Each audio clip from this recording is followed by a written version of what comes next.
Olá, pessoal! Estamos de volta aqui no nosso Papo de Pandemia, nossa conversa, nosso bate-papo virtual de toda semana, aqui no Facebook do portal Vida e Ação e depois também no nosso YouTube, né? No nosso YouTube lá, Vida e Ação. Então, gente, quem for entrar aqui na live, por favor, deixe um feedback para a gente aqui, se está recebendo bem a nossa imagem, nosso áudio aqui, né? Essa é a série de lives do portal Vida e Ação, que é voltado para a saúde, bem-estar, qualidade de vida e sustentabilidade, né? Eu quero agradecer aí, principalmente a quem estiver entrando nesse momento aí na live para nos acompanhar. Por favor, dá um feedback aqui para a gente, tá? Para sabermos se está tudo ok para a gente prosseguir.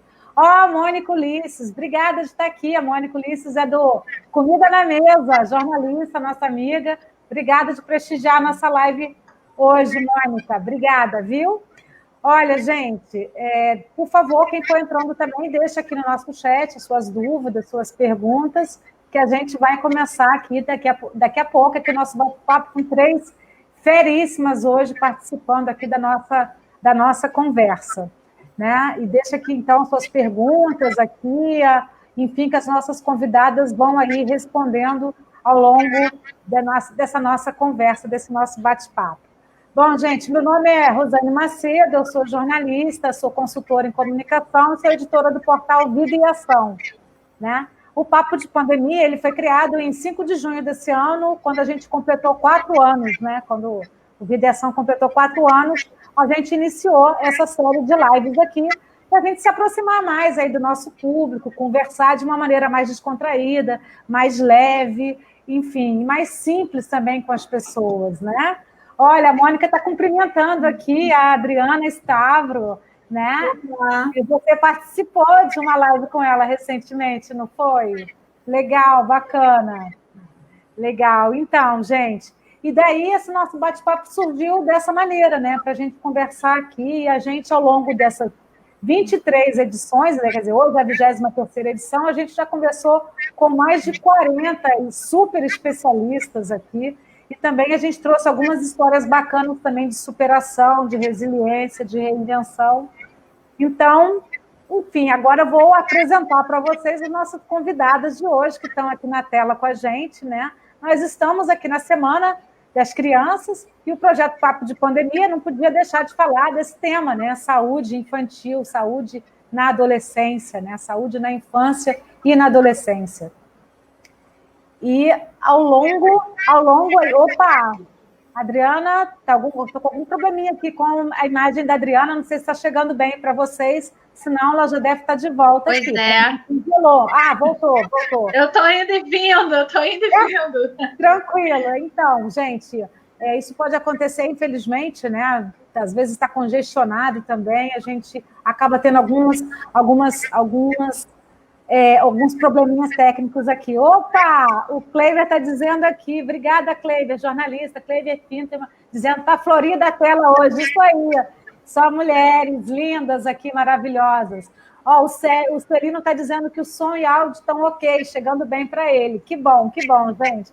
Bom, então a nossa live de hoje faz parte de uma série de matérias aí que a gente está dando essa semana no nosso site, né, sobre saúde na infância e na adolescência. Eu peço para quem estiver entrando na nossa live, tenta pegar aí o link, mandar para aquele amigo, pai, mãe, educador, profissional de saúde, que tem interesse nesse tema, né, saúde na infância e na adolescência. Convida aqui para participar do nosso bate-papo, que os nossos especialistas vão trazer, assim, milhares aqui de informações bacanas e super relevantes para a gente nessa live de hoje.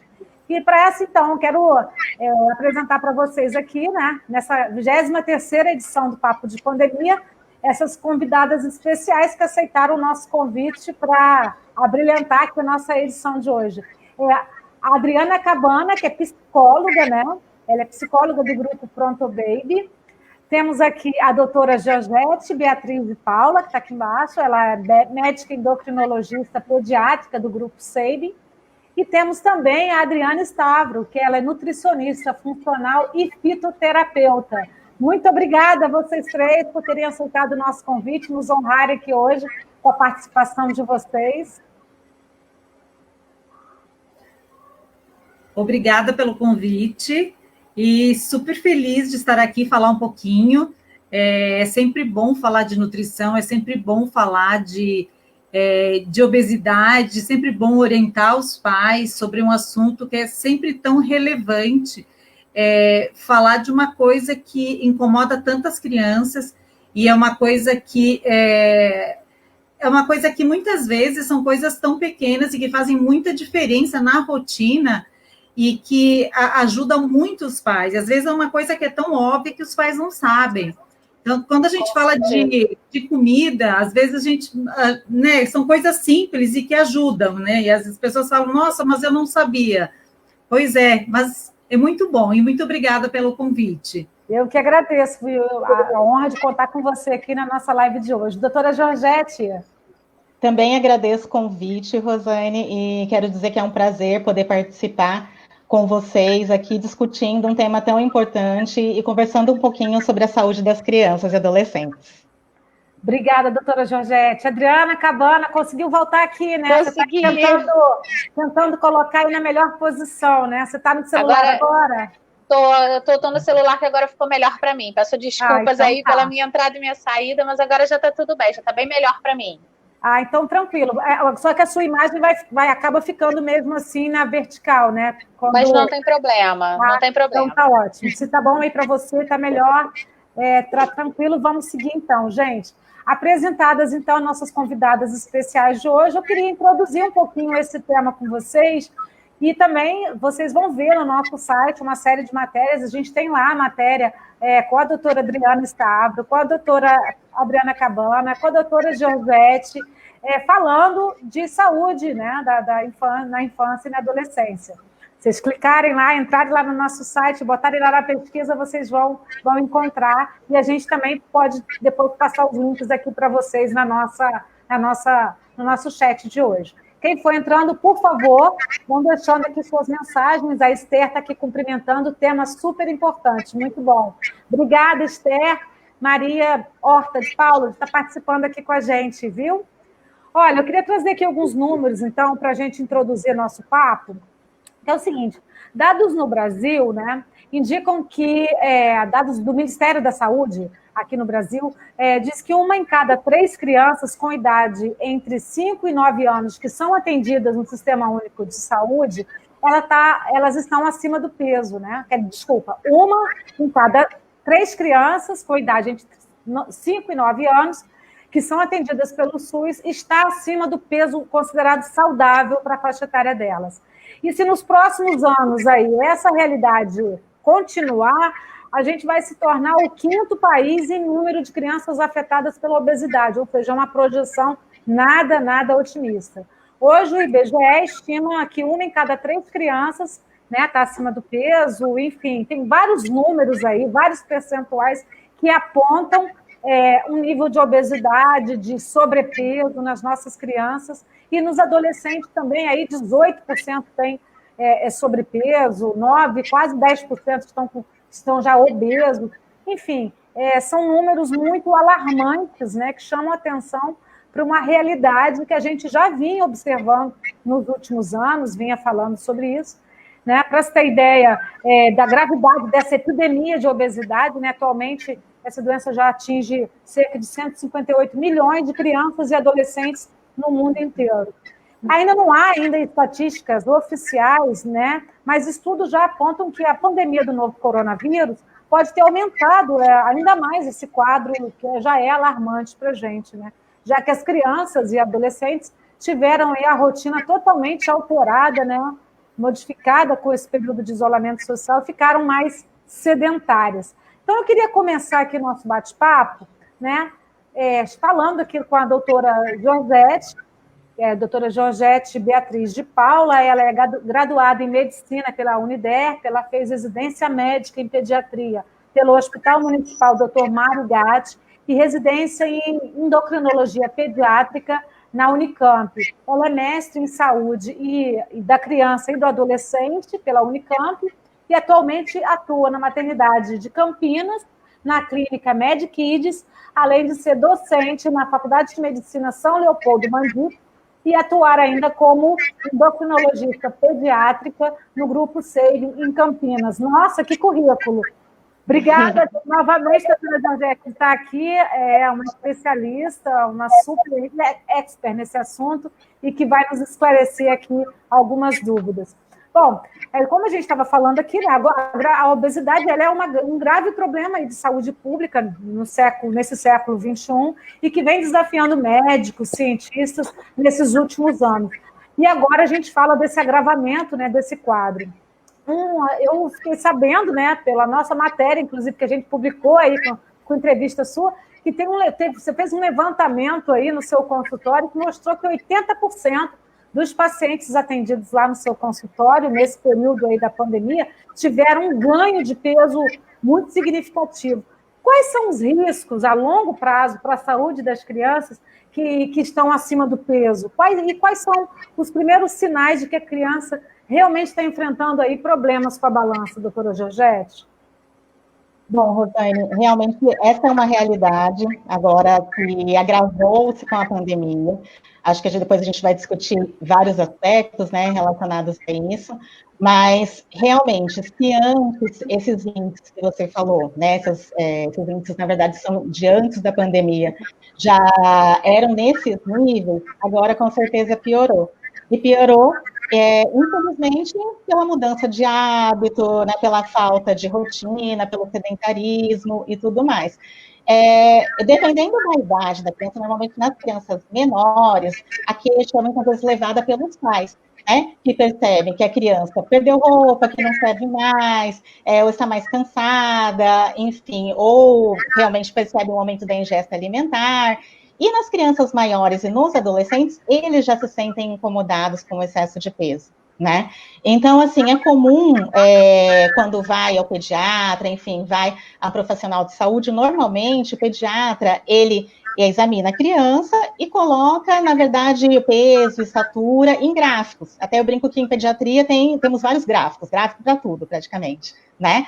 E esse diagnóstico de obesidade, de sobrepeso, normalmente é feito nessa avaliação, né? Porque espera-se que a criança esteja normalmente seja proporcionada referente a peso e estatura, né?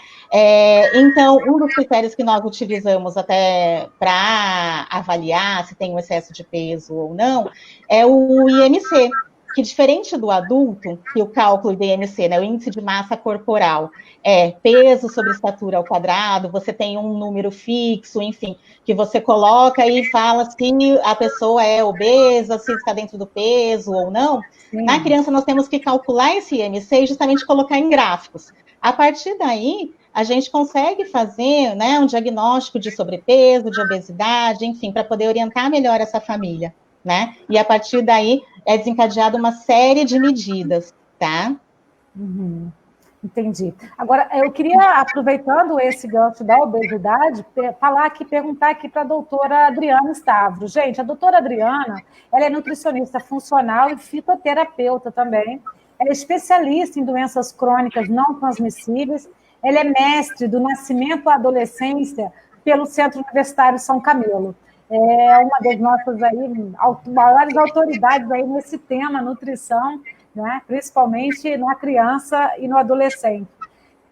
Doutora Adriana, a obesidade, quer dizer, vamos falar um pouco da obesidade, a OMS, a Organização Mundial de Saúde, estima que em 2025 o número de crianças obesas no planeta chegue a mais de, alcance mais de 75 milhões aí de crianças e adolescentes até lá, né? Os números estão só aumentando, são várias estatísticas, vários dados, isso pré-pandemia, né?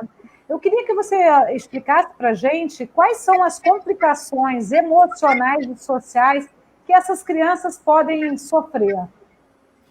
Bom, a obesidade, ela é tanto para criança quanto para adolescente, ela é uma das causas, das doenças mais estigmatizantes que a criança enfrenta. Então, a obesidade, a criança, ela enfrenta na escola, na verdade, a criança ela é discriminada nas atividades esportivas, porque ela não consegue fazer as atividades competitivas, porque ela não aguenta, ela fica cansada. Então, a criança, as adolescentes, então, ela já fica, naquele grupo, ela já fica discriminada, então a tendência dela já é se isolar. Então, automaticamente, ela acaba ficando mais discriminada, ela procura, se isola, então ela se isola do grupo, tem menos amigos, participa menos, fica mais reclusa e procura mais comida, porque o consolo dela é mais comida. Então, quando a gente estuda, na verdade, a imagem corporal na adolescência, isso começa lá pequenininha, ela vai crescendo com nessa discriminação desde cedo, ela vai se isolando, e as consequências vão até a vida adulta.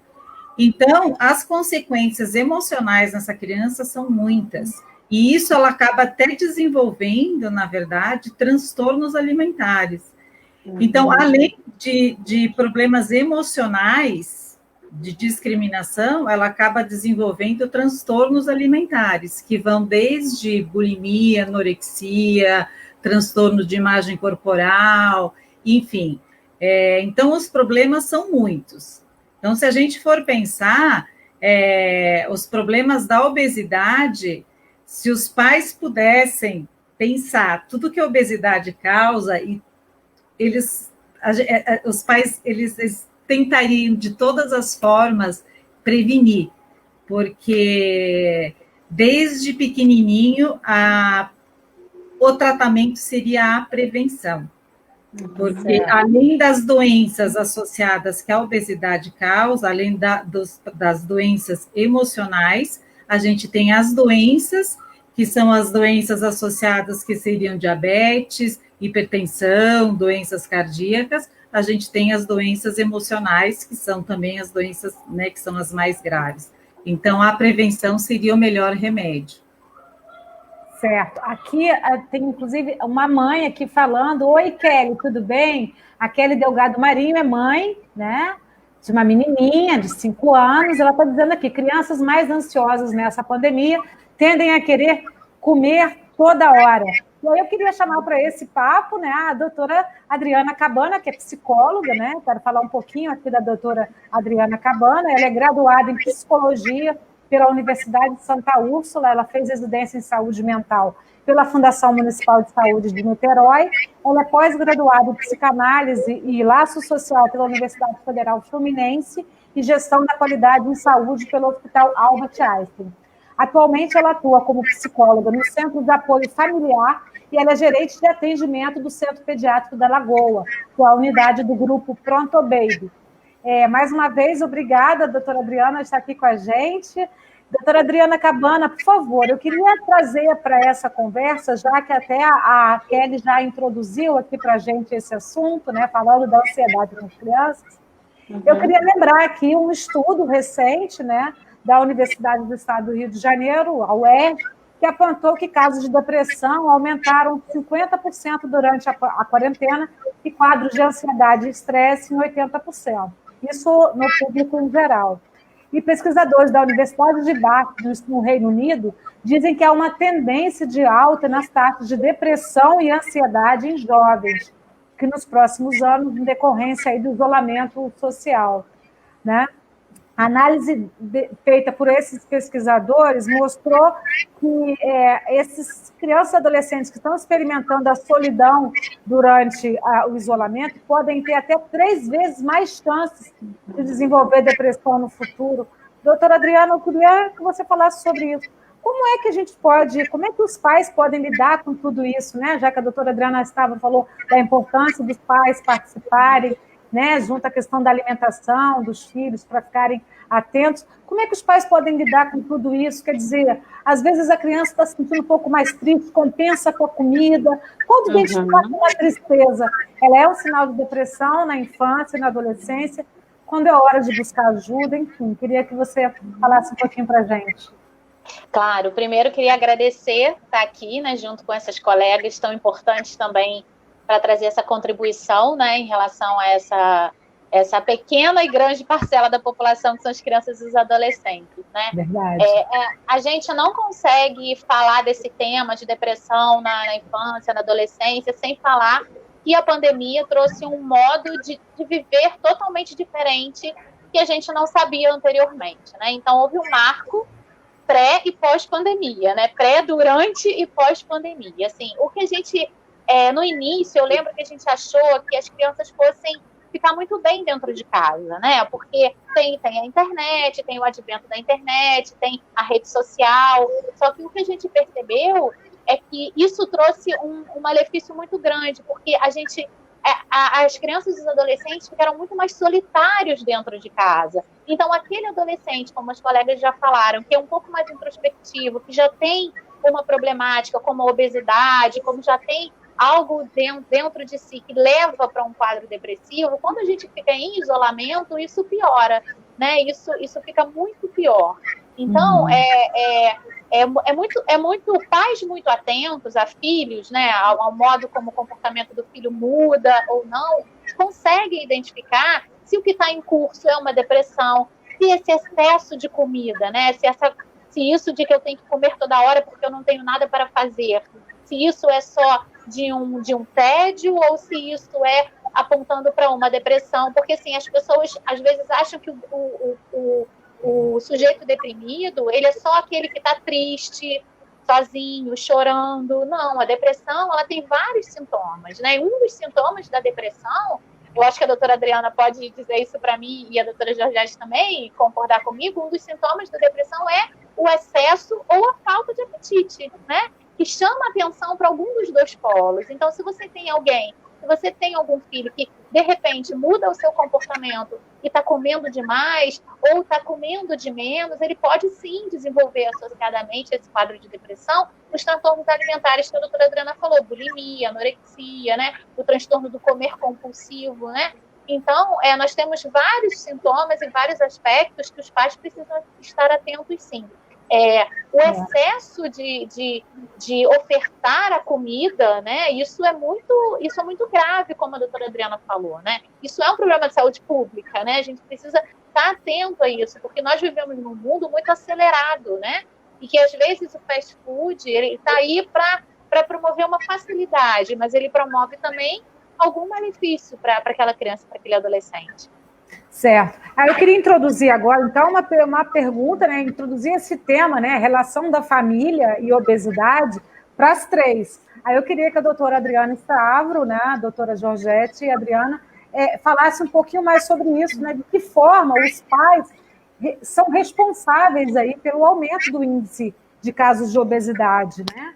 E de que maneira, porque, assim, às vezes o pai compra fruta, ou o filho não quer comer, ou compra outros alimentos, aí o filho não sabe, só quer comer o que não presta, entendeu? Enfim, como é que os pais devem agir, né, ao observar esse comportamento ou distúrbios alimentares aí nos filhos, né? Aí, principalmente nos primeiros anos de vida, mas também na adolescência, que é uma fase de muitas transformações, tem os hormônios, quando eles estão transformando o corpo deles também. Enfim, eu queria agora, nessa rodada aí, que as três pudessem falar um pouco mais sobre a participação efetiva da família para ajudar nesse contexto. Posso começar? Pode começar. À vontade. Na verdade, assim, até ali no início da adolescência, as crianças não têm poder de compra, né? As crianças não têm poder de decisão. Então, as crianças vão comer o que os pais compram. As crianças não cozinham, as crianças não fazem compras, então elas vão se alimentar com o que os pais proporcionam. Então, e os pais precisam ser exemplo para essas crianças, porque não adianta o pai falar coma saladas que faz bem se o pai não come. Então, é muito importante os pais serem exemplo para essas crianças. Os pais precisam oferecer uma alimentação saudável. Então, precisa ter em casa os alimentos saudáveis. Precisa preparar uma alimentação saudável. Precisa ter em casa uma alimentação saudável. Porque se os pais compram pizza 3 vezes por semana, essas crianças vão comer pizza 3 vezes por semana. Então, por que as crianças ganharam peso durante a pandemia? Não foram só as crianças que ganharam peso durante a pandemia. De maneira geral, está todo mundo reclamando disso, doutora Adriana? Eu concordo que todos ganharam peso durante a pandemia, todo mundo ficou mais sedentário, todos gastamos menos energia, fechou a academia, andamos menos, gastamos menos energia. Mas, assim, o que foi consumido durante a pandemia? Então, né, teve alguns estudos que mostraram que foi consumido mais carboidrato, mais bolacha recheada, mais bebida alcoólica. Então, o que foi comprado, as crianças também consumiram mais sorvete, né? Então, os pais compraram isso e foi colocado dentro de casa. Então, isso é um ponto muito importante. Agora, é claro, na adolescência é mais difícil, porque o adolescente, ele já tem poder de compra. Então, é uma outra conversa com o adolescente, né? Então, a psicóloga até pode falar. Então, o adolescente, normalmente, ele já tem o cartão de crédito, ele já consegue comprar, ele já consegue, então, precisa... Preparar, né? Preparar, ele já prepara, ele já compra, ele já tem lá o aplicativo. Então, e aí ele já precisa conversar, ter uma outra conversa com ele da importância da alimentação saudável, né? Então, ali, por isso que é importante, desde pequenininho, ensinar esta criança da importância da alimentação saudável, para quando ele chegar na adolescência, ele ter todo esse conhecimento da alimentação saudável. É claro que todo mundo vai comer um pedaço de pizza um dia e isso não é proibido. Todo mundo vai tomar um sorvete um dia e isso também não é proibido. Todo mundo vai comer um hambúrguer e isso não é proibido. Mas a gente precisa ter consciência que 90% da nossa rotina alimentar, ela precisa, sim, ser equilibrada. E esses alimentos mais calóricos, eles precisam ser em dias específicos, em dias especiais, quando vai na casa da avó, ou quando tem alguma ocasião especial, né? Então, é essa consciência que a gente precisa ter, até para evitar, porque a gente está vendo ali, esses números são realmente alarmantes, esse número está muito, é demais, as pesquisas mostram que os números de sobrepeso e obesidade estão aumentando a cada dia. E a questão do sobrepeso e da obesidade e que elas trazem um número de doenças associadas, né? Sim, com então, certeza. Complementando o que a Adriana Stavro falou, que assim, o que eu sempre costumo dizer em pediatria, que nós não tratamos a criança, mas nós tratamos a família, né? Uhum. Então, nossos pacientes são as famílias, né? Se nós não fizermos com que a família coopere e assuma, esteja disposta a resolver a situação, nós não temos sucesso no tratamento. Porque é até curioso, né, que durante a abordagem da obesidade, é comum os pais falarem, tá vendo, fulano, né, falei que não era para comer, e é justamente isso que a Adriana falou, não são as crianças que compram, muitas vezes, as guloseimas, são os pais, na maioria das vezes, né, então, se a família não tiver consciência que tem que mudar hábito, e a gente sabe que mudar hábito não é fácil, mudar hábito é difícil para todo mundo, né? Mas tem que ter um começo, tem que começar de alguma forma. Se nós não mudarmos hábitos, nós não temos sucesso.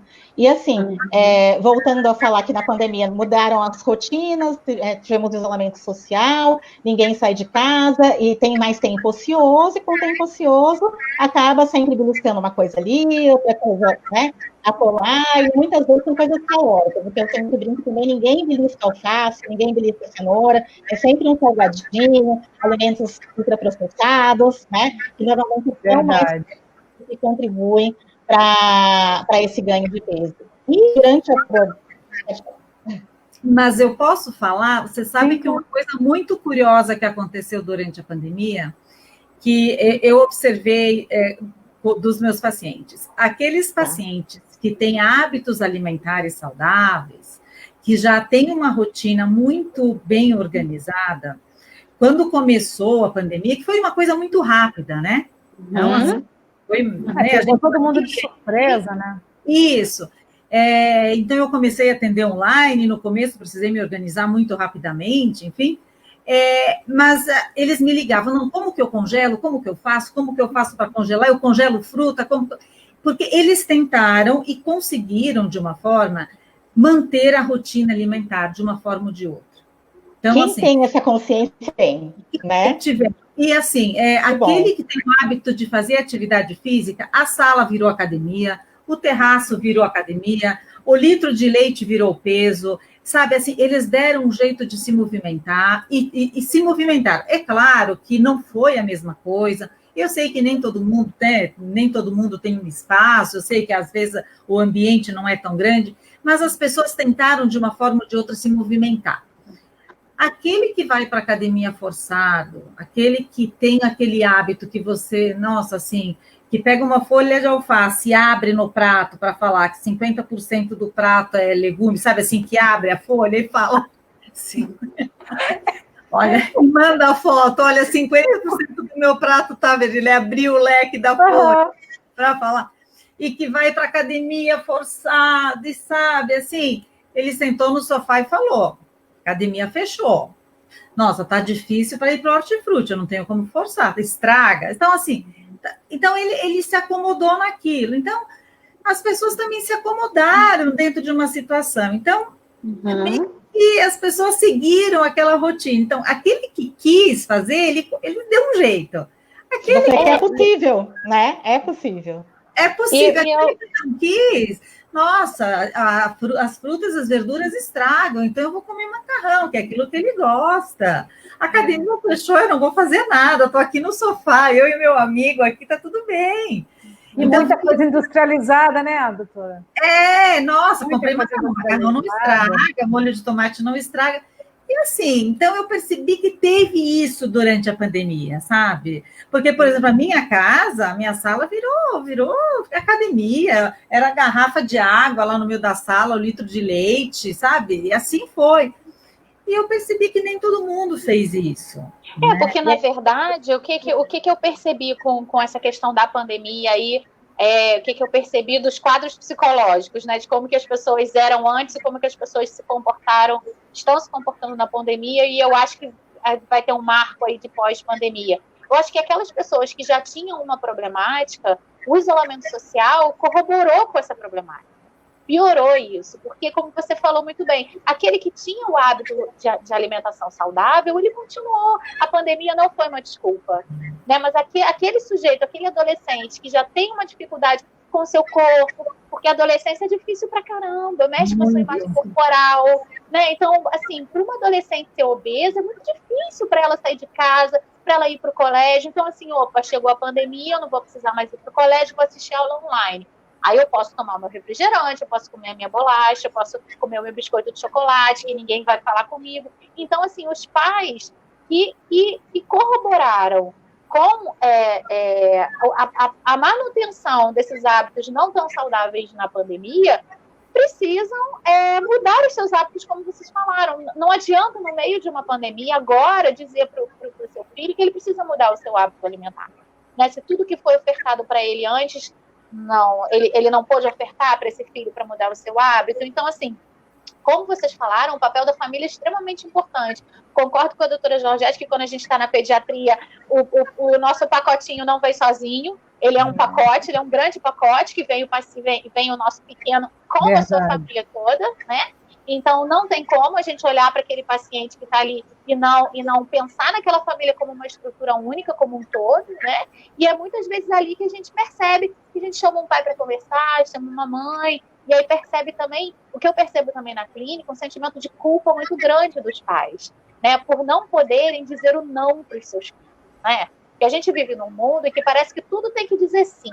A gente tem que dizer sim para todos os nossos filhos, senão eles todos vão ficar traumatizados, né? Então eu tenho que ofertar, tenho que dizer, eu tenho que dar tudo que ele quer comer, senão ele vai ficar traumatizado, ele tem que ficar no videogame o tempo todo, senão ele vai ficar traumatizado, né? Então, assim, existem hábitos, assim, não só a comida, como também o excesso do videogame, o excesso da rede social. Isso, vamos falar sobre isso daqui a pouquinho. Inúmeros outros aspectos, né? Com certeza. Com certeza.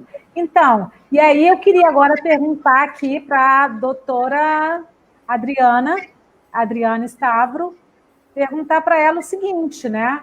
A gente está falando aí, a gente falou de várias coisas, e muitas cidades, né, já voltaram às aulas presenciais.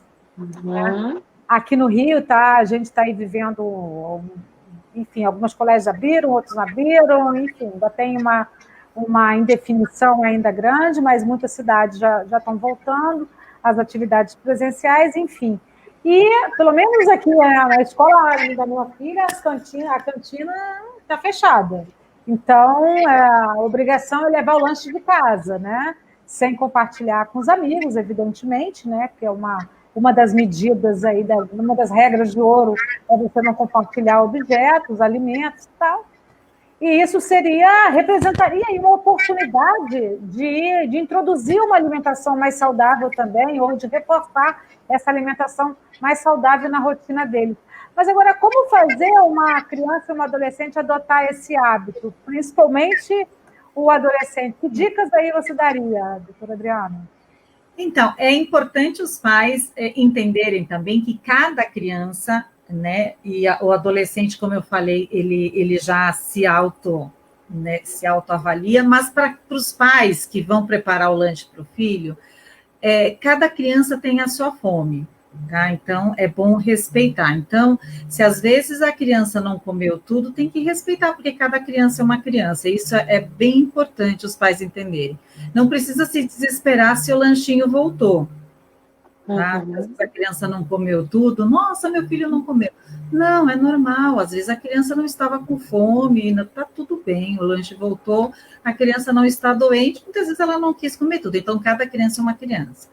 É muito importante os pais mandarem a garrafinha de água, tá? Então, mandem a garrafa de água, e isso sim é bem importante, orientar as crianças, coloquem o nome na garrafa, mandem ali a água ou o suco, enfim, o que for mandar, é bem importante isso. Em relação ao lanche, é sempre importante mandar uma proteína, né? Então, um iogurtezinho. Se for mandar a colher, é importante também orientar a criança que não compartilhe isso. Mandar uma fruta, de preferência, já mande a fruta picada para a criança. E se for mandar um lanchinho ou um pãozinho, mande pequeno, porque não é um almoço. Entendam, é um lanche, tá? Então, não precisa mandar um lanchão, porque os pais, eles acham que tem que mandar um monte de coisa para a criança. Gente, é um lanchinho. Então, ou é um iogurtezinho proteico com uma fruta, ou é um lanchinho, que seja ali um pão integral com uma fatia de queijo e uma frutinha, 2, 3 morangos, e não esqueçam da água, tá? Não, nunca esqueçam de hidratar a criança, porque depois ela vai voltar para casa e vai almoçar. Ótima dica. Isso. E para os adolescentes, orientem os adolescentes a descascar mais e desembalar menos. Isso é bem importante. Tá? Então, orientem eles, levem uma fruta, levem a garrafa de água. Tá? Os adolescentes, quanto menos desembalar, então, menos salgadinho, levem uma fruta, faz um lanchinho, leva o lanchinho de casa e levem a garrafa de água. O que vai pôr nesse lanche? Tá? Põe uma fatia de queijo branco, né? Faça um patê proteico com frango desfiado, ou faz um patê de tofu, quem é vegano, põe um pãozinho integral e vão hidratar, leva uma fruta e tá tudo bem, tá? Doutora Georgette, é verdade mesmo que as crianças estão menos suscetíveis à gravidade da Covid, porém mais vulneráveis a desenvolver outras doenças crônicas aí ao longo da vida, em função desse período aí que a gente viveu, ainda está vivendo, ainda que não é a normalidade, é o nosso novo normal, né? Que tipo de doenças eles podem sofrer e por que isso pode acontecer? Então, muitas vezes a obesidade ela não vem sozinha, né? Até hoje vem sido discutido muito doenças do adulto que têm origem na infância. Quais são essas doenças? E por que cuidar dessas crianças desde a infância para que sejam adultos saudáveis, né? São doenças tipo hipertensão arterial, diabetes tipo 2, alteração de níveis de colesterol, né? Piora desses níveis de colesterol também, tá? Então, essa é a chamada síndrome metabólica. E esses cuidados têm que começar na infância, tá? E muitas vezes são complicações da obesidade, são consequências da obesidade. Então, tudo isso para a gente pensar que você ter uma vida saudável, você ter uma rotina saudável e um peso adequado, você previne todas essas doenças, né? O que eu sempre costumo orientar os pacientes, e até o que as colegas também já falaram um pouco, é muito mais barato, é claro que existe uma mudança de hábito, né? Mas é muito mais barato você prevenir essas doenças que tratar as complicações depois, né? Então, o que eu sempre falo, pensa que a sua rotina, a sua atividade física, a sua alimentação, hoje é o seu remédio. Se a gente não cuidar disso agora, no futuro, eu vou ter que tratar possíveis complicações, muitas vezes usando várias outras medicações, e tudo tem um risco-benefício, né? Então, vamos cuidar agora desses hábitos, ter hábitos mais saudáveis, para que nós possamos ter adultos saudáveis também, né? Certo. A questão do colesterol mesmo, eu tenho visto muitas crianças, na minha família, por exemplo, tem casos, né? Enfim, que começam já desde novos, e muitas vezes nem está associado à obesidade. Nessa Sim. faixa não se usa remédio, né, doutora? É alimentação, é atividade física, não é isso? Então, nós sabemos que a alteração de colesterol pode ter um componente genético, familiar, né? E em criança, nós temos indicações, assim, muito precisas para iniciar tratamento, para iniciar medicação. Depende da faixa etária, depende dos níveis do colesterol ruim, para começar um tratamento medicamentoso, né? E é importante cuidar do colesterol desde a infância, por quê? Porque essa gordura que é depositada nos vasos sanguíneos, elas permanecem durante toda a vida, né? Então, o que eu sempre dou como exemplo, imagine um cano. Se você colocar, né, uma deposição ali de gordura ao longo de toda a vida, que vai obstruir aquela passagem, fazendo uma analogia com os vasos sanguíneos, passagem do sangue, então aí que na vida adulta você tem possíveis consequências como infarto, como derrame, que é o AVC. Então, nós temos que cuidar desde a infância, por quê? Porque senão tudo isso pode progredir para a vida adulta e essa criança, muito mais cedo, pode ter uma complicação, como um acidente vascular cerebral, como um infarto, em função dessas alterações iniciadas na infância. Certo. Agora, eu queria perguntar para a Adriana Cabana a questão, né, da ansiedade, especificamente. Quando a gente tem que saber que o filho sofre de ansiedade ou ele está sendo uma criança mimada, uma criança que está fazendo birra, enfim, esse transtorno ele pode ser confundido com uma birra, com um comportamento aí típico de criança mimada. Que sintomas que podem caracterizar esse transtorno, enfim, como identificar na criança e também no adolescente, né? Porque a gente já quer... que são nossas ex-crianças, eles não querem ser criança, mas eles querem ganhar presente no dia da criança, né? Exatamente, ganhar presente no dia da criança é criança, enfim.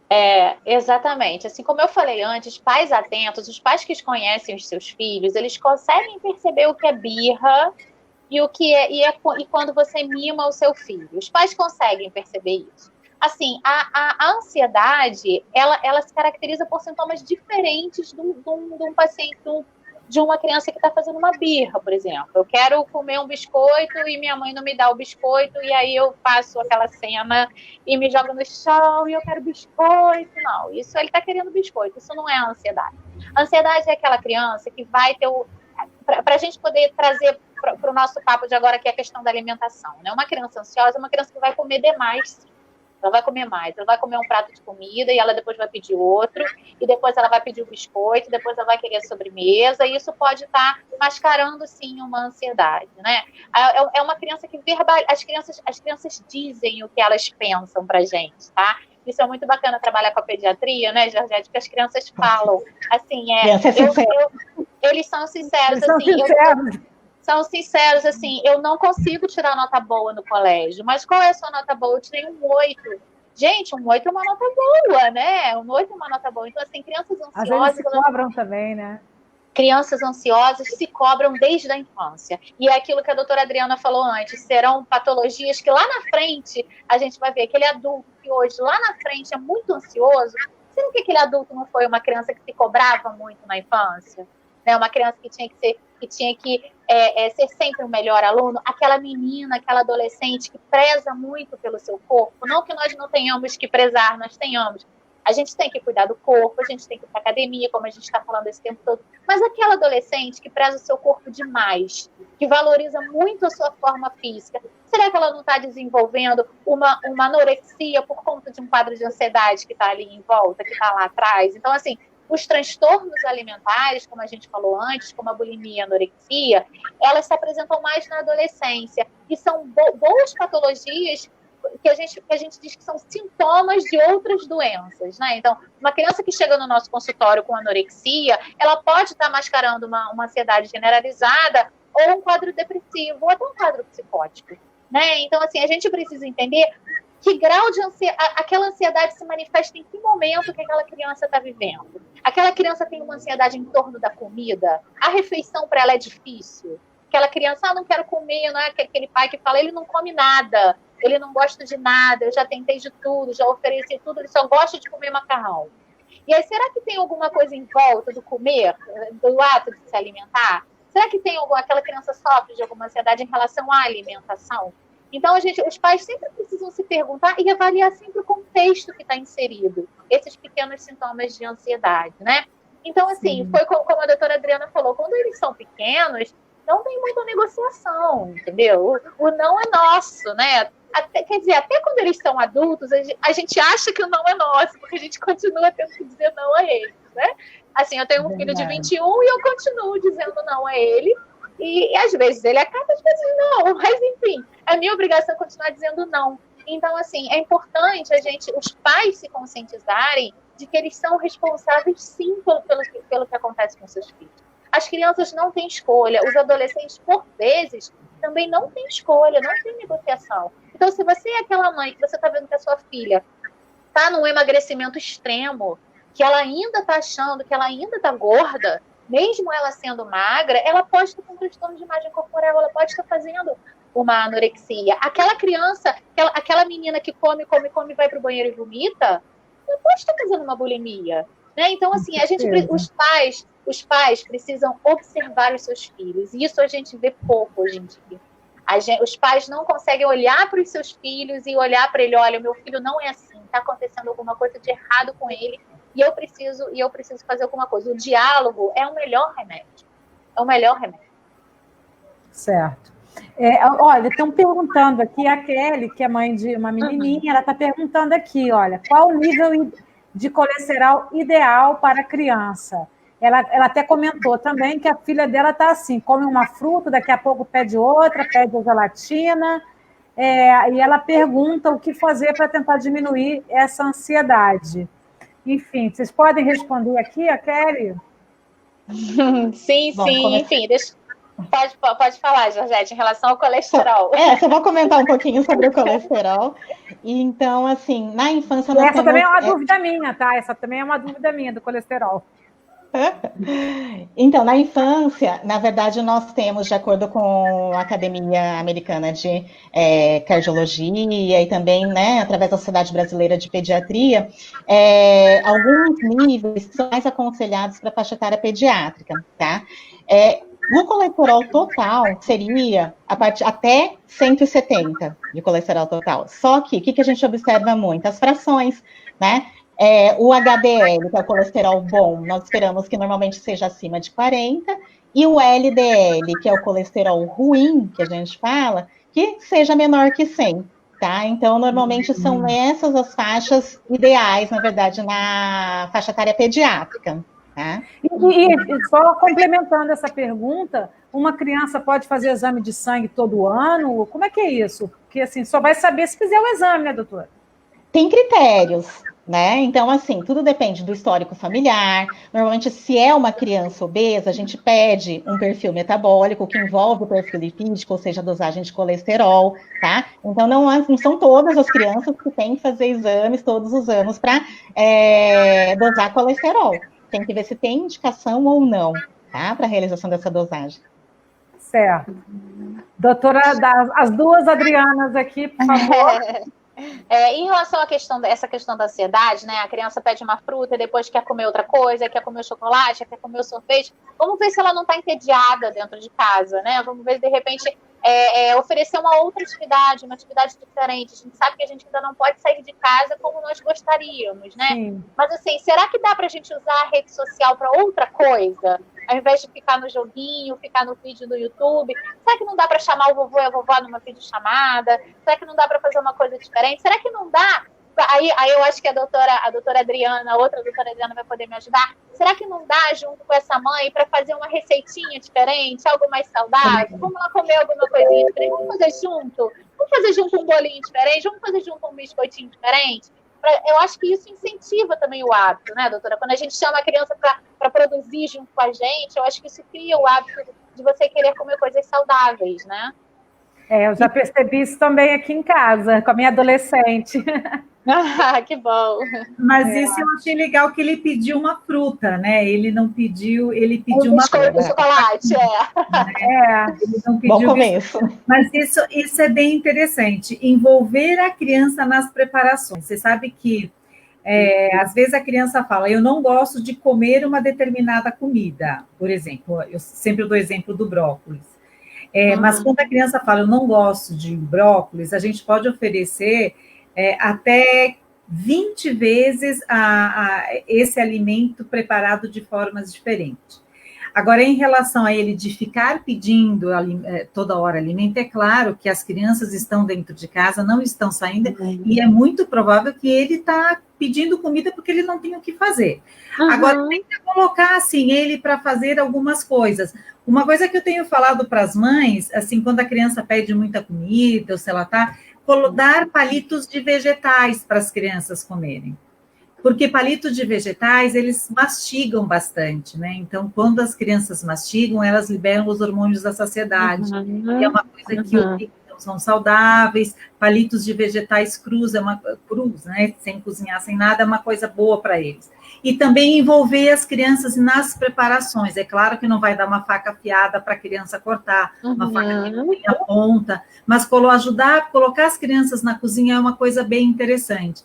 Você sabe que durante a pandemia, a gente fez macarrão, né? Então, assim, peneirar, faz sujeira, claro, mas às vezes não tem jeito. Então, assim, fazer massa, eles mexem na farinha, é uma coisa que ajuda a desestressar. Então, assim, essas coisas, mexer com massa, isso é uma coisa que é bem interessante. E uma outra coisa que eu percebi que as crianças estão gostando muito de fazer, dependendo da faixa etária, é montar quebra-cabeça. Legal, boas dicas, tá vendo? Olha aí. Porque assim, a criança fica ali, ela procura uma peça lá, e ela quer. E isso passa o tempo, e montar quebra-cabeça é uma coisa que as crianças estão gostando muito de fazer. Tentem essas coisas, esses brinquedos que a criança, não, eu quero ir agora onde eu coloco isso, onde eu coloco aquilo. São coisas que a gente precisa procurar coisas para eles fazerem. Os meus filhos já são grandes, enfim, mas são coisas que, junto com as crianças, a gente precisa procurar atividades.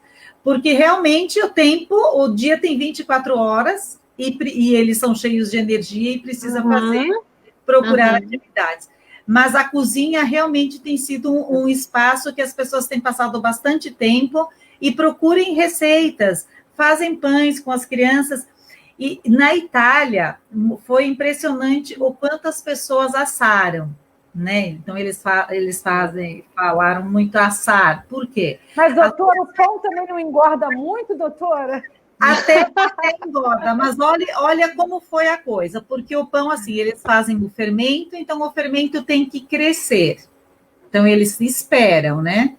Então, espera, depois vai lá, faz o pão. Então, eles esperam o pão crescer. Depois vai lá, tem aquele outro preparo. Então, todo esse preparo do pão fez com que passasse o tempo mais rápido. E eles... Acaba sendo um exercício, né, doutora? Acaba sendo um exercício de paciência. Mais efeito terapêutico. Né? Foi uma terapia para eles. E sabe o que eles faziam? Eles presenteavam as pessoas com os pães. Olha que lindo. Lindo, né? E eles presenteavam as pessoas, eles presenteavam os idosos que não podiam cozinhar. Quando eu fui ler isso, eu falei, mas por que eles estão fazendo tanto pão, né? Tanto que até virou, né, pandemia na Itália. Então, eles presenteavam os idosos, presenteavam o outro que não podia fazer, presenteavam o doente. Então tem todo um processo, e esse processo de não fazer nada, porque não se fazia nada, então de esperar. Então você tem todo um processo de fazer pão que a pessoa ocupava o tempo. Então, era terapêutico fazer pão. Então, talvez isso da criança de colocar o pãozinho ali, não, agora o pão vai crescer, então vamos esperar o pão. Então, é um tempo de preparar. É claro que engorda, você faz o integral, mas também com o que você vai comer esse pão também engorda, né? Certo. Então, o que você vai colocar junto com esse pão. Mas na Itália eu achei isso muito interessante, porque eles usaram esse tempo deles como terapêutico e depois eles presenteavam as pessoas. Eu achei isso muito bonito. Muito legal, misturou também com um pouco de solidariedade, né? Sim. A gente tem aqui uma questão trazida pelo Kleiber, ele tem um netinho, né, Kleiber Fintelman, que é jornalista, ele está perguntando aqui. Na questão psicológica, percebemos que alguns adultos criaram um certo pânico de sair de casa, mesmo tomando todos os cuidados. Depois de tanto tempo com atividades limitadas, o público infantil também foi percebido alguma resistência nesse sentido, ou seja, ele quer saber se as crianças também estão agora, de alguma forma, com medo, assim, com meio que um pânico de sair. Não sei se a doutora Adriana, se a doutora Georgette podem falar um pouco sobre isso. Não, assim, eu não tenho percebido crianças com pânico de sair, não. O que eu tenho percebido é o seguinte, as crianças se adaptam muito mais rápido do que os adultos. Eu não sei se as colegas concordam comigo. Então, assim, eu percebo as crianças, quando vão sair de casa, pegou a máscara, mãe? Pegou o álcool gel? Pegou isso, pegou aquilo? Eu acho que elas entenderam, acho que a maioria das crianças conseguiu entender o recado da pandemia. Eu acho que conseguiu entender essa coisa do cuidar do seu corpo, do você cuidar do outro, né? De que quando você cuida de você, você está cuidando do outro, você não está passando nada para o vovô, para a vovó, para o outro coleguinha, para o priminho, né? Então, assim, essa pergunta dele é interessante, porque a gente tem que se preocupar com o seguinte: se os pais não estão nesse medo de sair de casa, potencializando quadros ansiosos nos filhos, entendeu? Então, a gente tem que tomar cuidado com isso, porque, assim, se você achar que você está com medo diferente para sair de casa, que isso já virou realmente um pânico, procura ajuda, né? Eu acho que procurar ajuda nunca é demais. A gente sempre tem alguém que vai poder ajudar a gente em alguma coisa. O que a gente precisa ter cuidado é para a gente não passar para os nossos filhos esse pânico geral, porque como as crianças se adaptam muito rápido às coisas, elas podem se adaptar muito facilmente a um ambiente com pânico, com muita ansiedade, com muito desespero. As crianças acabam entendendo que aquilo é o normal, né? Que é daquele modo que se deve viver. Certo. Então, realmente eu concordo. Só fazendo o adendo no que a Adriana acabou de falar, realmente assim, o poder de adaptação das crianças é fantástico. Até hoje, conversando com uma colega, né, aqui em Campinas, algumas escolas retornaram às atividades, e ela tem um filho de 6 anos, enfim, que estava super ansioso para voltar para a escola e tudo mais. E a escola montou todo um protocolo de retorno às aulas, enfim. E assim, o filho dela realmente cobrava, né, não só dos pais, mas dos professores e dos colegas, os cuidados, uso de álcool gel, do distanciamento. Não, eu tenho que usar máscara, agora é hora de trocar já a máscara, né, de tanto em tanto tempo tem que trocar a máscara. Então, realmente, eles absorveram isso de uma forma fantástica, muito mais que os adultos, eu acredito. Eu tive essa mesma impressão também. É verdade. Olha, eu queria... A doutora Adriana quer comentar alguma coisa sobre isso? Não, eu compartilho com elas. Eu acho que as crianças, elas captaram muito bem isso, e eu vejo as crianças nos locais públicos, assim, com a máscara, super fofas, se adaptaram super bem, e aquelas que voltaram para a escola, eu acho que elas estão indo melhor que os adultos. Certo. Tem uma outra questão aqui, trazida pela Esther, ela está dizendo aqui, olha, primeiramente, parabéns pela apresentação, vocês são incríveis. Pergunta, quais seriam, então, os indicadores clínicos para além do peso da criança? Pois sou psicóloga e tenho notado que muitas famílias têm focado muito mais no peso, no sentido de aparência, e usando apenas o peso como indicador de saúde. Mas vocês concordam que o peso em si não diz saúde? Pois muitas vezes uma criança magra pode aparentar estar saudável, mas fazendo exames pode se identificar carências nutricionais e até, acho que ela está cortando aqui para mim, você está falando até colesterol, alguma coisa assim, né? Que acho que é a pergunta dela, né? Se esses indicadores seria só a questão do peso em si, né? Na verdade, às vezes, depois até a endocrinologista pode até complementar. Realmente, eu aqui no meu consultório, eu até evito pesar as crianças, principalmente as meninas, adolescentes, porque a gente hoje em dia tem uma questão muito forte em relação a essa coisa de estética, está muito pesada, é uma coisa que está bem complicada. Então, o que eu oriento muito os pais é em relação à qualidade da alimentação das crianças. É claro que a gente tem que olhar o peso, é claro que a gente... normalmente, as crianças que chegam para mim, elas vêm com a indicação do endocrinologista, então, quando elas chegam aqui para mim, elas já vêm ali com o peso, já vêm com essa... como que fala, a fichinha, tudo, mas eu nem dou muita ênfase, e normalmente já vem, né, com o kit todo, o pai, a mãe, vem todo mundo, mas eu oriento muito em relação à qualidade da alimentação. Porque, para mim, principalmente, porque dependendo da idade, elas ainda vão entrar na fase do estirão, e eu preciso garantir que essa criança tenha nutrientes para garantir que ela vai ter um crescimento saudável. E ela precisa, até porque se ela não tem nutrientes, ela não vai ter um crescimento adequado. Agora, é claro que o peso tem, sim, um fator ali, que se ela está muito acima do peso, às vezes ela pode estar desnutrida, porque se ela não come adequadamente, ela pode estar muito acima do peso, ela não tem nutrientes. Então, pode ser que ela esteja magra e desnutrida, e pode ser que ela esteja acima do peso e desnutrida também. Tá? Mas a minha conduta aqui, o que é aqui no meu consultório? Normalmente eles vêm com indicação do endócrino, e a conduta é melhorar a qualidade da alimentação dessa criança, e o meu foco nunca é o peso, principalmente com meninas, para evitar que essa criança tenha um foco demais no peso e evitar que ela tenha um distúrbio, principalmente na imagem corporal. E eu melhoro ao máximo a qualidade, porque quando a gente melhora a qualidade da alimentação, ela vai perder peso.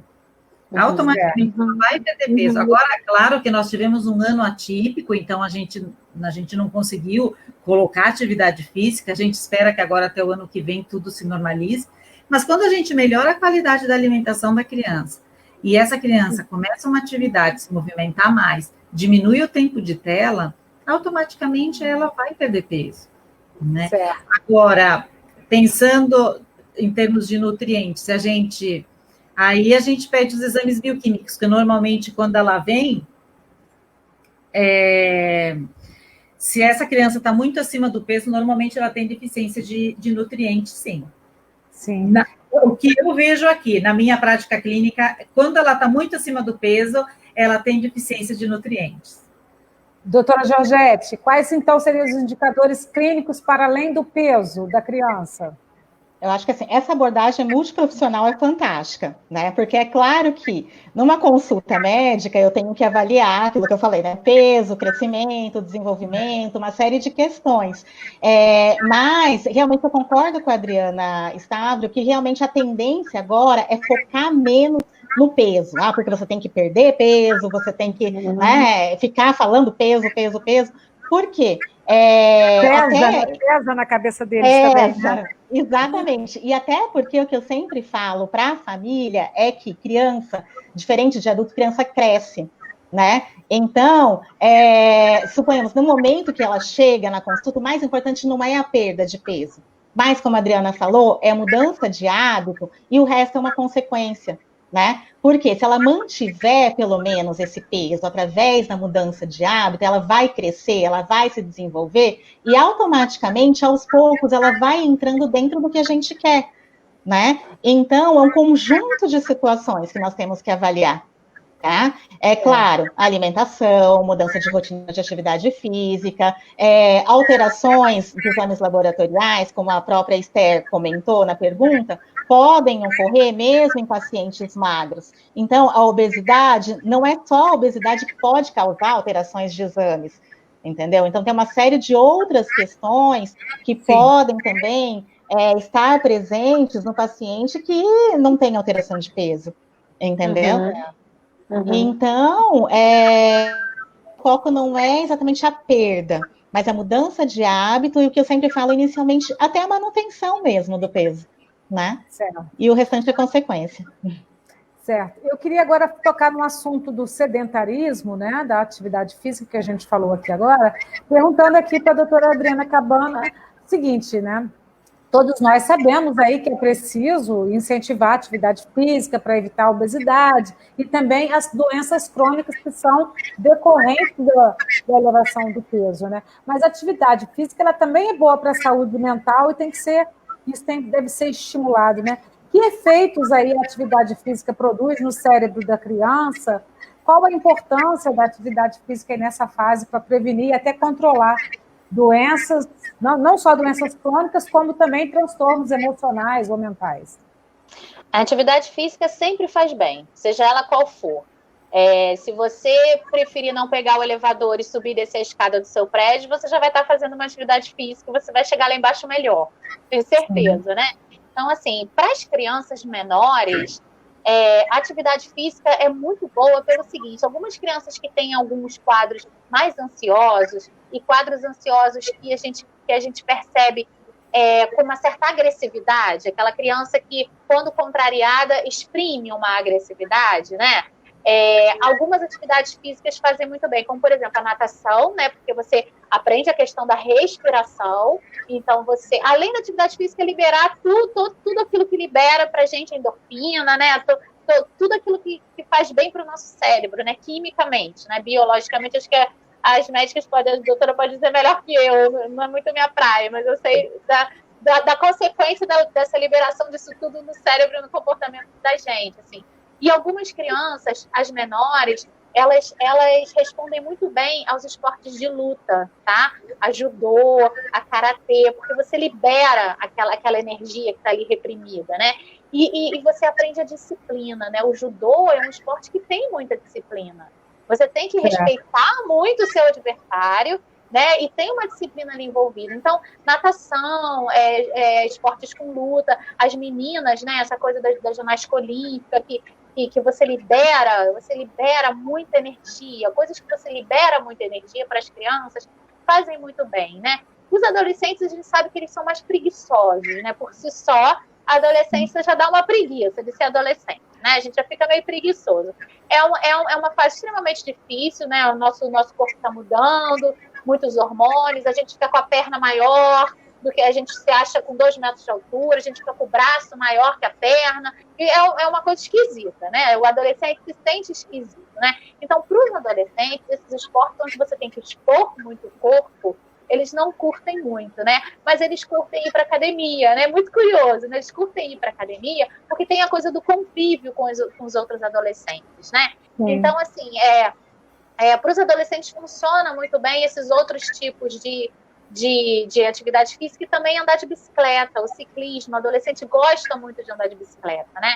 Então, a gente é preciso, claro, incentivar com toda a segurança, capacete, andar na ciclovia, aquilo tudo que a gente precisa ter o cuidado, né?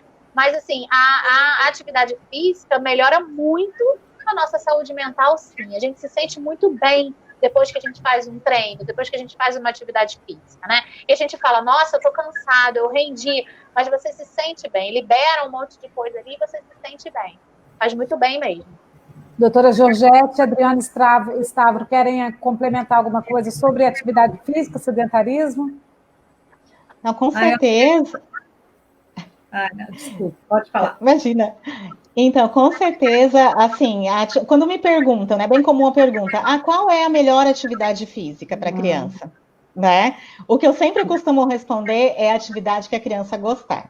Que não adianta nada eu falar, tal atividade, né, é bom, tem os benefícios, a gente sabe, né, dos vários benefícios que todas as atividades têm, mas, assim, se a criança não gostar, ela não vai fazer, né? Então, a gente fala, tem que fazer natação, mas aí ela odeia a natação. Então, tem que ser algo que realmente ela goste, que ela queira praticar, né? Que dê prazer a ela. Justamente, e com atividade, claro, né? Também vai diminuir a ansiedade, aumenta o poder de concentração, né? A liberação de serotonina, de endorfina, dá uma sensação assim, de relaxamento, de bem-estar. Então, a atividade física realmente é tudo de bom, né? É um dos pilares, na verdade, do tratamento da obesidade infantil. Adriana Stavro. Além de tudo isso, a gente tem a melhora do sono, né? Sim, com certeza, bem lembrado, Adriana. E Bem lembrado. atividade física ajuda a melhorar muito a qualidade do sono. Então, isso, enfim, atividade física, ela é bom para tudo, né? E ajuda na questão da disciplina também, né? A criança fica mais disciplinada, porque tem aquele horário que vai começar, que vai terminar. Ajuda também na questão da disciplina. Com certeza. Sim, com certeza. Agora, eu queria perguntar uma coisa para vocês todas aqui, né? Que é o seguinte, é o tempo de tela, que até acho que a Adriana entrou um pouquinho nesse assunto aí, o tempo de tela, né? Durante o confinamento, muitas crianças e adolescentes passaram a conviver mais com os pais, que ficaram em home office, e, enfim, houve divergências aí, e foi boa também essa convivência, né? Até para muitos pais, inclusive, que não conheciam muito bem os filhos, seus hábitos, inclusive os hábitos que os filhos gostavam muito, porque não estavam tão presentes, né? E outras crianças e adolescentes, eles se isolaram muito nesse mundinho, né, da internet, né, com a exposição muito excessiva também à tela do computador, do celular, enfim. O que esse maior tempo de tela na quarentena pode hoje dizer sobre a saúde no futuro dessas crianças e adolescentes, na opinião de vocês? Isso é muito preocupante, né? Porque, como eu falei lá no início, a gente achou que as crianças fossem se adaptar muito bem à questão da quarentena, porque a gente tem o advento da internet e o advento dessa tecnologia que existe no mundo, que a gente não pode ignorar, e que a gente também não pode dizer que para as crianças e para os adolescentes que não existe, né? A internet está aí, a rede social está aí, nós estamos hoje fazendo um bate-papo por essa tecnologia, né? Que bom que a gente tem essa tecnologia para poder nos aproximar. Mas essa tecnologia também nos afasta muito uns dos outros, né? Então, assim, aumentou muito o índice de transtornos depressivos na infância e na adolescência pelo excesso de uso da tecnologia, né? As crianças ficam muito ligadas em jogos, né? Jogos viciantes que podem, lá no futuro, trazer um transtorno psicológico, sim, né? Alguns conteúdos, infelizmente, induzem a criança a fazerem comportamentos contra si próprio ou contra outros, né? Então, os pais precisam estar atentos a que tipo de conteúdo a criança está vendo na internet, por que ela fica à noite, por que ela está trocando a noite pelo dia na internet? É porque ela está na quarentena? Alguma coisa está chamando a atenção dela ali. Não é porque está na quarentena que ela vai trocar a noite pelo dia na internet, entendeu? A gente precisa manter a nossa rotina, manter a rotina diária, tentar fazer uma rotina diária com as crianças é extremamente importante, tentar entender que conteúdo é esse que está chamando tanta atenção dela na rede social. Com os adolescentes, a gente tem que respeitar a questão da privacidade deles também, que é uma questão que a gente... É uma questão sempre que a gente fica, poxa, mas eu tenho que entender o que ele está falando ali na internet, mas ele também tem a privacidade dele, então os pais precisam, com o diálogo, tentar entender o que está acontecendo ali e, claro, ficar muito atento e poder chamar atenção, sim, quando acha que o seu filho, a sua criança, o seu adolescente está se colocando em risco muito tempo exposto naquela rede social. Certo. O que você acha, doutora Georgette? Eu acho importante estabelecer regras, né? Porque tem que ter horário. É claro que não é para ficar continuamente, a gente passa, né, por um período de aulas online, atividades online, enfim, mas tem que ter regras, tem que estabelecer horários, porque não é ficar o dia inteiro na frente das telas. Tem que ter intervalos para fazer outras atividades, né? Não só atividades de preparo de alimentos, de atividade física, de conversa familiar, enfim, inventar outras atividades, até que vai fazer bem para o corpo e para a mente. E outra questão, é bem comum a troca, até que a Adriana comentou, do dia pela noite. Então, passa a noite inteira no computador, no celular, e depois vai dormir durante o dia. Isso altera todo o metabolismo da criança, né? Desde a secreção de cortisol, alteração do hormônio de crescimento, enfim, piora, né? Transtorno de ansiedade. Então, eu acho que tem que ter regra, tem que ter horário e limite. Certo. Adriana, eu entendo que foi uma fase difícil para os pais. Eu entendo que não foi fácil, né, controlar, porque as mães que trabalhavam estavam trabalhando em casa, controlar as crianças em casa, não foi fácil. a gente recomenda que as crianças tenham, no máximo, 2 horas de tela, né? Então, eu exatamente. imagino que tenha sido impossível durante essa fase. 2 horas, doutora, eu sei, mas é difícil fazer, principalmente um adolescente, né? Então, além assim, do horário escolar, porque ele está tendo aula 2 online. horas de tela ao dia, então, assim, durante esse além período... do horário online? Além do horário das aulas online? Não, fora do horário online, 2 horas de tela. Então eu acredito que durante essa fase, né? Mas se realmente ter algum pai que consegue, por favor, me oriente como fazer com a minha adolescente. Então, assim, eu não sei, assim, porque, honestamente, eu acho que este ano os pais têm que ganhar um troféu, porque não foi fácil. Eu tenho a minha coordenadora do mestrado, que o filhinho dela, a escola do filho, então, assim, orientou o seguinte: o filho acorda, eu achei isso muito lindo, veste o uniforme, pega a mochilinha, vai para frente do computador, com o lanchinho bonitinho, aula, horário do lanche, tira o lanche, aí a tela abre, todo mundo conversa, toma o lanche, acabou, volta a professora, aí acabou a aula, eles guardam o material, pega e vai para o quarto, como se eles estivessem tendo aula, sabe? Mas isso foi porque assim, a criança precisa se sentir na sala de aula. E eu ouvi um dia, eu estava conversando com ela, tendo uma reunião com ela, eu falei, mas como assim? Ela falou, não, porque a escola acha que o aluno precisa se sentir, ele tem que pôr o uniforme tudo bonitinho. Eu falei, que coisa, eu achei aquilo fantástico. Mas conversando, quantos conseguiram fazer isso durante a pandemia? Porque assim, os pais que eu conversei, os meus pacientes, eles tiveram muita dificuldade de coordenar isso tudo, né? Então, assim, eu acho que os pais, assim, fizeram o possível e o impossível, fizeram o que conseguiram, mas, né? Estão fazendo, né, doutora? Acho que é isso para todo mundo. Ainda não voltaram ainda, poucos voltaram.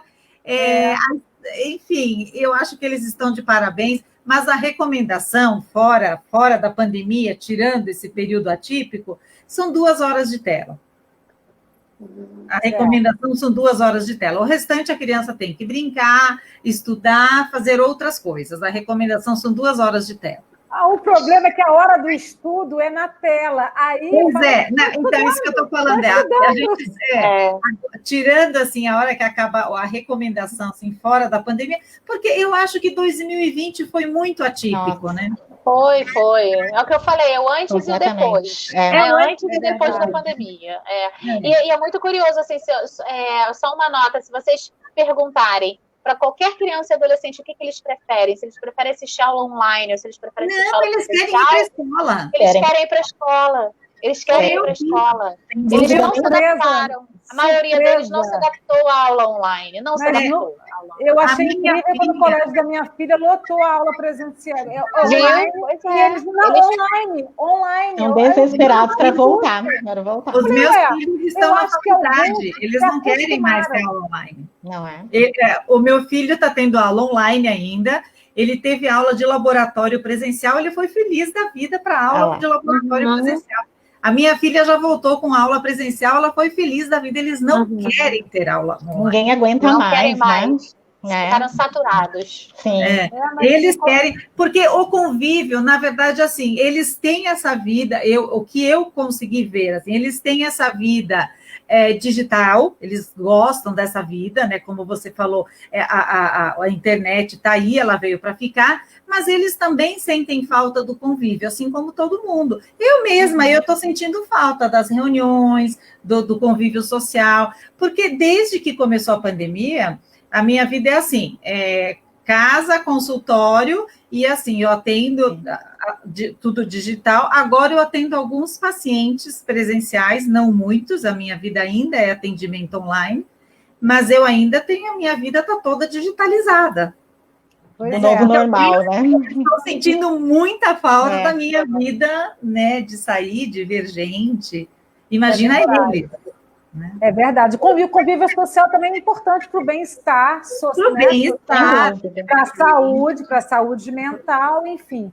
conta também. Eu achei curioso que no colégio da minha filha eles retomaram aula presencial esta semana e a maior parte dos adolescentes ali da turma ali preferiu ficar fazendo aula presencial, porque ofereceram as duas opções. Claro, eles querem... Não, aula online. Aí eu achei aquilo curioso, eu falei, ué, mas eles não queriam tanto ir para o colégio, como é que quando tem aula presencial aí, é o quê? Medo? Ou é preguiça? Já se acostumaram, querem ficar em casa? Eu fiquei meio confusa. Realmente, eu fiquei, nesse caso, assim, vamos ver como é que vai ser na semana que vem, né? Se isso é a primeira semana, vamos ver. Eu queria perguntar aqui um pouquinho para a doutora Georgette, porque a gente está terminando já a nossa live, mas eu queria fazer uma pergunta para ela, porque eu acho que é muito importante, né? A gente fala tanto em imunidade, né, com a Covid, enfim. A gente sabe que esse tripé, sono, alimentação e atividade física, ele é fundamental para a nossa imunidade, além do sol, né, que garante a nossa vitamina D, enfim. Mas é tudo que muitas crianças e adolescentes não estão querendo hoje, estão querendo ficar ali ainda na preguicinha e tal. Você poderia explicar para a gente como é que ocorre a imunidade, né? Como é que é a imunidade entre as crianças e adolescentes? É igual com o adulto? O que você orienta nesse caso aí para garantir a imunidade ok das crianças e adolescentes? Não, até você comentou sobre a vitamina D, né, Rosane? Então, assim, principalmente nesse período, nós percebemos que é grande a incidência de deficiência, enfim, de vitamina D, porque a principal fonte de vitamina D, né, é através da pele, né, quando a gente toma sol, enfim, hoje está todo mundo mais trancado em casa. E sabe-se bem hoje o papel da vitamina D, não só do metabolismo ósseo, mas também da imunidade, né? Então, ela tem um papel importante no sistema imunológico. Então, se você tem uma deficiência aumentada de vitamina D, você também fica mais suscetível a outras doenças, né?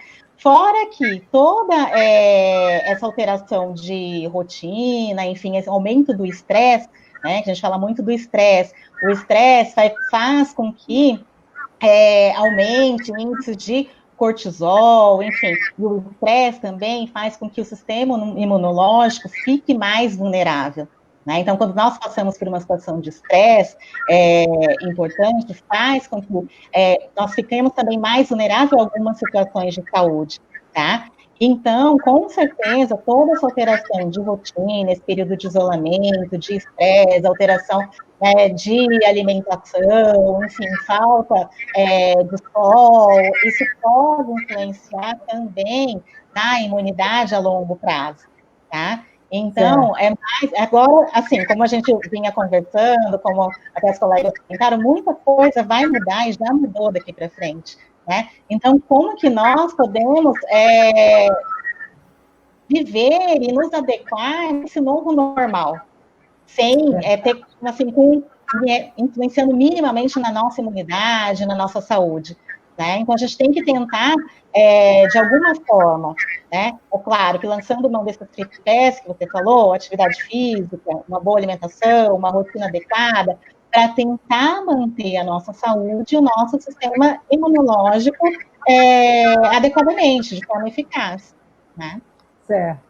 E eu tinha uma outra pergunta para fazer para a Adriana Stavro, que é o seguinte, né? Se eles já eram muito estimulados constantemente com publicidade, né? Vídeos, tá? A própria TV, com alimentos calóricos, pouco nutritivos, ficou ainda pior ainda durante a pandemia, como a gente falou aqui, né? Ainda mais aí na adolescência.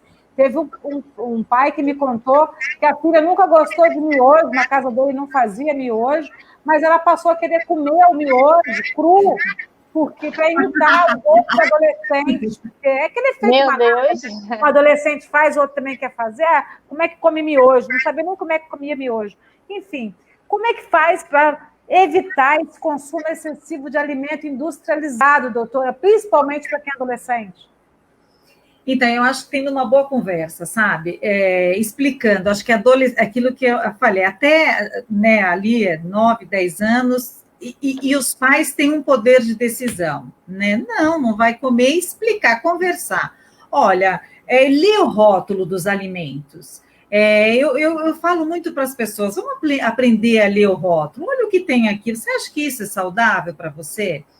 E essa questão da gente explicar para eles, olha as consequências. sempre tentar explicar para ele as consequências disso.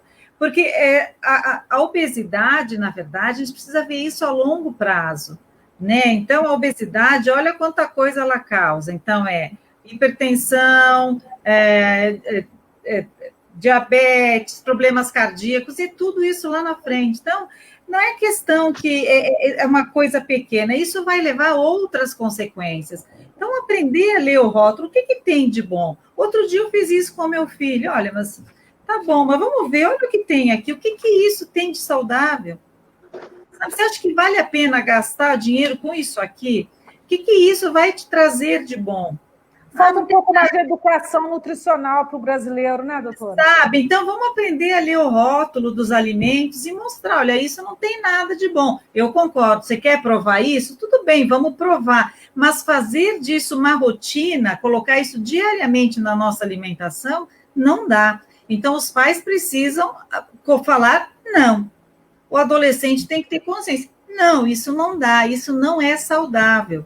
Isso não tem por que colocar isso na nossa alimentação diariamente. Então, vamos descascar mais e desembalar menos. Vamos ler o rótulo desses alimentos. Vamos comprar menos industrializados. Gente, uma alimentação saudável, ela não é mais cara.